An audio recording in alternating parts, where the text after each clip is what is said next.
વડતાળ ના જોબન પગી દેવ યોગે એની મતી ડગી ઘોડા કાઠિયું ના ભારે ભારે ચોરી લેવા કીધું ચિત્ત ત્યારે ઘોડા કેવા કુકડ કંથા મૃગ કુદણા લીલા પીળા લાલ એવા વથેરા ઉપજે પડ જોવો પાંચાળ ભાઈ ભાઈ ભાઈ ભાઈ આવા ઘોડા હોય તો પુના સતારા લૂંટાય હો બરોબર ચંદ્રમાં આથમો છે અંધાર્યું જામ્યું છે ઈ અંધારામાં ન્યા દેખાણા સ્વામિનારાયણ ભગવાન લૂંટારાવ ને ઘોડા ચોરવાને ગયા જ્યાં જ્યાં એ દીઠા પ્રત્યક્ષ હરી ત્યાં ત્યાં દરેક ઘોડા પાસે ખુદ પ્રભુ દેખાય છે પ્રભુ કોઈ ઘોડાને ચારો નહીં રે છે કોઈના ડીલ ઉપર હાથ ફેરવે છે હવે આ ઘોડા પાસે જાવું કેમ ઉપાડવા તો એક કોઈ રહ્યા ઘોડું એક ન ચોરાયું જ્યારે થયો નિશ્ચય સ્વરૂપ નો ત્યારે જોબન પગીને ત્યારે નારાયણ સ્વરૂપ નો નિશ્ચય થયો પછી પ્રગટ્યો રવિ નો પ્રકાશ પગી પોતે ગયા પ્રભુ પાસા તો ભલે ઉગા ભાણ ભાણ તુહારા ભામણા એ મરણ જીવન લગમાણ રાખજે કાશ પર આવું તો જીવે તું ઉગા ટળિયા તમર ગૌસુતા ગાળા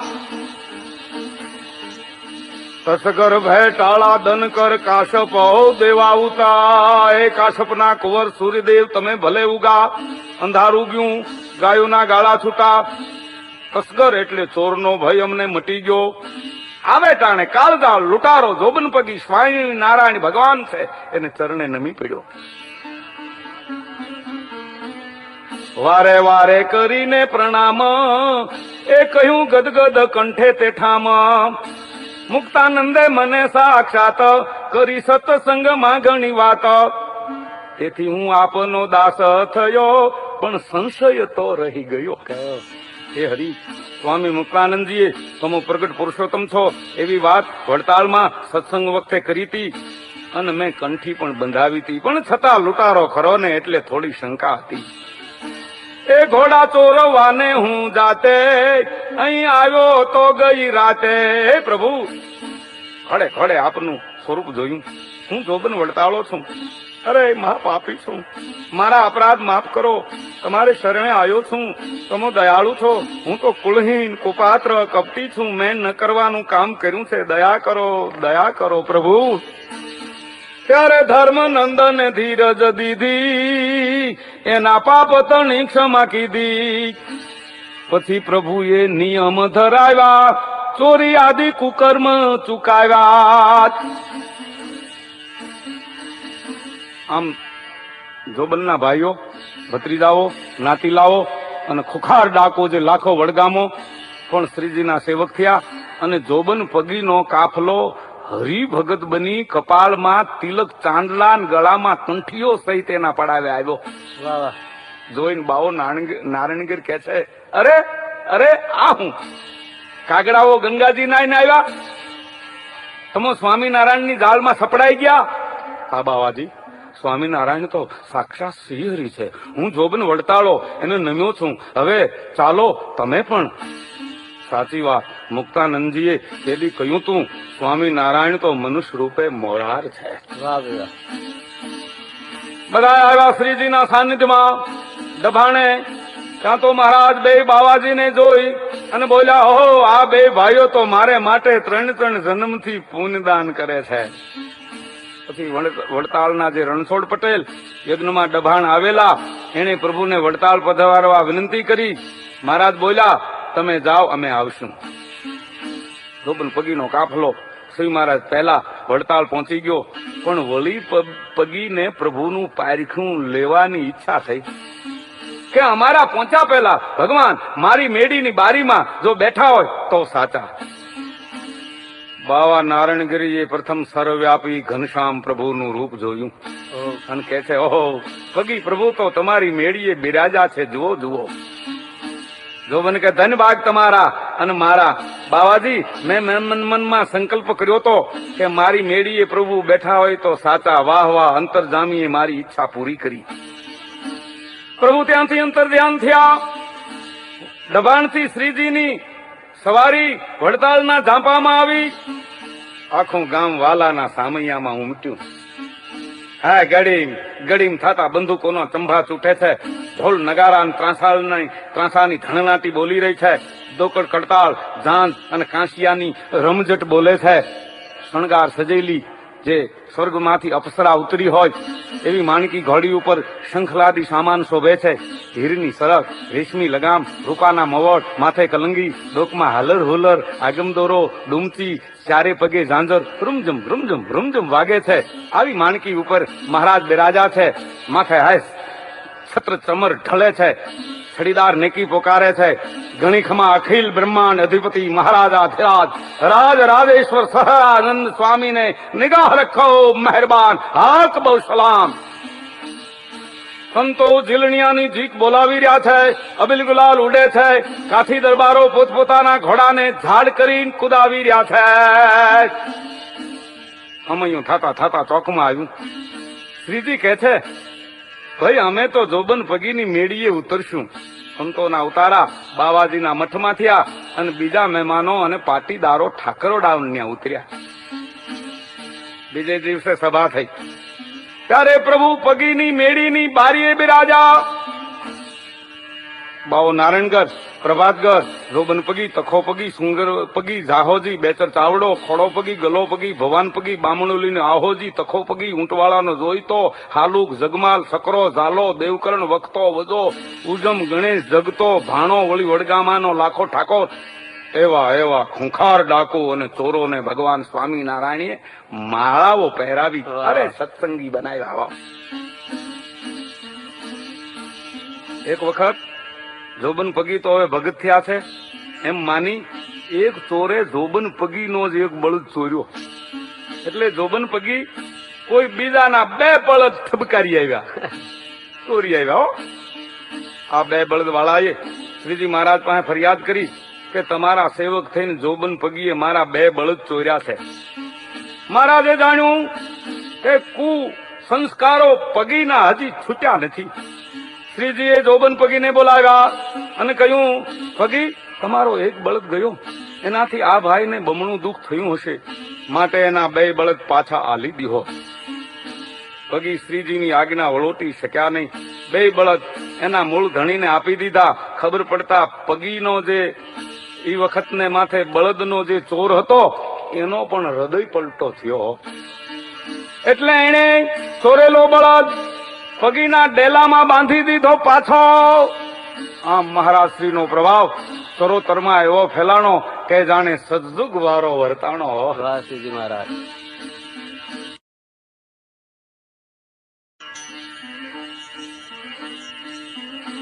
વડતાલમાં મંદિર બાંધવાનો નિર્ણય થયો. શ્રીજી મહારાજે પાટીદારો અને પગીઓને બોલાવીને કહ્યું કે મંદિર બાંધવા માટે સ્વામી બ્રહ્માનંદજી ને અક્ષરાનંદજી આવશે, જોજો એને તનમન ધનથી મદદ કરજો. ત્યારે પાટીદારો કહે છે, બાપજી કેમ મદદ ન કરીએ, આપે અમને ભયંકર લૂંટફાટથી ઉગાર્યા છે. ત્યારે પગી ઠાકરડાઓ બોલ્યા, પ્રભુ અમોને તમોએ ઘોર નરકમાંથી બચાવ્યા છે, એટલે અમો પણ મંદિરનું કામકાજ કરશું. એક વખત વગડામાં શ્રીજીની સવારી ચાલી જાય છે. એમાં જોબન પગી પાછળ રહી ગયા છે. એને એક ખેતરમાં લીલો કંજાર બાવળીઓ જોયો, એટલે એમાંથી કુણા દાંતણ પગીએ શ્રીજી માટે સૂડીથી કાપી લીધા. પછી ઘોડો દોડાવી શ્રીજી સાથે થઈ ગયા. મહારાજ પૂછે છે, પગી કેમ પાછળ રહી ગયા હતા? પ્રભુ તમારે માટે દાંતણ વાઢવા. ક્યાંથી વાઢ્યા? પહેલા ખેતરમાંથી. એ ખેતરના ધણીને તમે પૂછું તું? ના પ્રભુ, દાંતણ જેવી ચીજમાં શું પૂછું? પગી એમ ન હોય. સત્સંગીઓનો નિયમ છે કે કોઈની માલિકીની વસ્તુ એના ધણીની રજા સિવાય લેવાય નહીં. પાછા જાઓ, એ ખેડૂતને દાંતણ પાછા આપી દો અને એની માફી માગી આવો. શ્રીજી મહારાજની આજ્ઞાથી લાખોની લૂંટ કરનાર જોબન પગી ખેડૂત પાસે ગયા અને પોતે કાપેલા દાંતણો એને આપી અને માફી માંગવા લાગ્યા. તો ઈ ખેડૂત પૂછે છે, બાપુ તમે કોણ છો? હું જોબન વડતાળો. સાંભળતા ખેડૂત કહે, હે તમે જોબન બાપા પોતે? હા ભઈલા, ડરતો નહીં. સ્વામિનારાયણ ભગવાને મને આજ્ઞા કરી છે અને હું તારી પાસે આવ્યો છું. આહા, ક્યાં છે ભગવાન? જો રે આ સામી ધાર ઉપર. ખેડૂત પગીની સાથે ચાલ્યો અને દંડવત પ્રણામ કરી કુણા કુણા દાંતણ શ્રીજીને ભેટ ધરીને કે છે, જોબન બાપાના પ્રતાપે મને આપના દર્શન થયા. શ્રીજી મહારાજ ગઢપુર ગઢડે બિરાજે છે. ત્યાંથી સદગુરુ બ્રહ્માનંદ સ્વામીને ફક્ત 12 રૂપિયા વાત ખર્ચીને આપી અને વડતાળ મંદિર બાંધવાની આજ્ઞા કરી. બ્રહ્માનંદજીએ વડતાળ આવી પ્રથમ તો પર્ણકુટી બાંધી, પણ ત્યાં તો રીધી સીધી હાજર થઈ. મંદિરનું કામકાજ છે મંડ્યું ચાલવા ધમધોકાત. એમાં શ્રીજી મંદિરનું કામકાજ જોવા વડતાલ પધાર્યા. કામ તડામાર ચાલે છે. એમ જોઈ પ્રભુએ કહ્યું, આ બધાનું જે ખર્ચો એનું કેમ કરો છો? બ્રહ્માનંદજી ઉત્તર આપે છે, પ્રભુ ચરોતર દેશ છે ને, શેરડીના સાંઠાની વચલી કાતળી જેવો છે. પાટીદારો પૈસાના જાડવા જેવા છે. હું અને જોબન પગી ગામડા ફરી ધર્મની વાતો કરીએ છીએ એટલે લોકો કહે છે, બાપજી હવે પગી તો ભગત બની ગયા, જો લૂંટવા આવ્યા હોત તો ચમ દેશ. ચરોતરમાં સ્વામિનારાયણના પ્રતાપે શાંતિ થઈ, એમાં અમે ચમ ન આલીએ. અમારું ધન ધર્મમાં વપરાશે. લોકો હોશે હોશે આમ બોલી બોલીને આપે છે પૈસા અને અમે ચરોતરના ઝાડવા ખંખેરીએ છીએ. વાત સાંભળી શ્રી પ્રભુ પરમ મુદિત થયા અને બ્રહ્માનંદ સ્વામીની ડોકમાં ફૂલહાર અર્પણ કર્યા હોત. એક વખતે વડતાલમાં ધારુ તરાવડી એને કાંઠે શ્રીજી મહારાજ સભા ભરીને બિરાજા છે. એમાં કાઠિયાવાડ માંથી ગઢાળી ગામનો આંબો શેઠ દર્શને આવ્યા. શ્રીજીને દંડવત પ્રણામ કર્યા, સભાને નમસ્કાર કીધા. કોળી ઠાકરડાઓના કપાળમાં તિલક ચાંદલા અને ગળામાં કંઠીઓ જોઈ અને કહે છે, વાહ પ્રભુ, પૃથ્વી ઉપરથી પાપનો ભાર ઠીક ઠીક ઉતાર્યો છે. ત્યારે શ્રીજી મહારાજ એક રમત સૌને રમાડતા હતા. શેઠના મનમાં વિચાર આવ્યો કે કોઈ કથા વાર્તા નહીં અને આવું કેમ કરતા હશે પ્રભુ. એક વૃક્ષની ટોચે વાંસ બંધાવી ત્યાં નાળિયેરનું નિશાન ટીંગાતું હતું. ઢોલ ત્રાંસા શરણાઈઓની રમઝટ બોલતી હતી. એમાં શ્રીજી મહારાજે જોબન પગીને આજ્ઞા કરી, પગી નિશાન વિંધો. ત્યારે જોબનને ગુમાન થાય છે કે આવા તો અનેક નિશાન મેં પાડ્યા છે. એને કામઠીમાં તીર ચડાવી સનાના કરતું નિશાન ઉપર ફેંક્યું, પણ ઘા એનો ખાલી ગયો. એવો એને બીજો ઘા કર્યો. પગી ભૂલ્યા અને જયારે ત્રીજી વખત પગી નિશાન ચૂકી જાય છે ત્યારે સભા અચંબો પામી. પણ પગી તો હાવ ઢીલા પડી ગયા, વાઢો તો લોહી નીકળે નહીં. મહારાજે આંબા શેઠને આજ્ઞા કરી, શેઠ તમે નિશાન પાડો તો.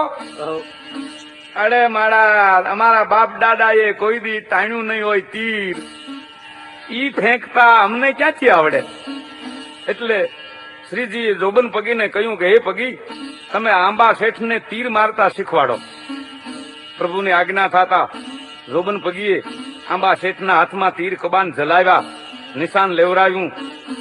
એટલે શેઠે તો સ્વામી નારાયણ હરિ એવું નામ મનમાં લઈ અને તીર નિશાન ઉપર ફેંક્યું. ત્યાં તો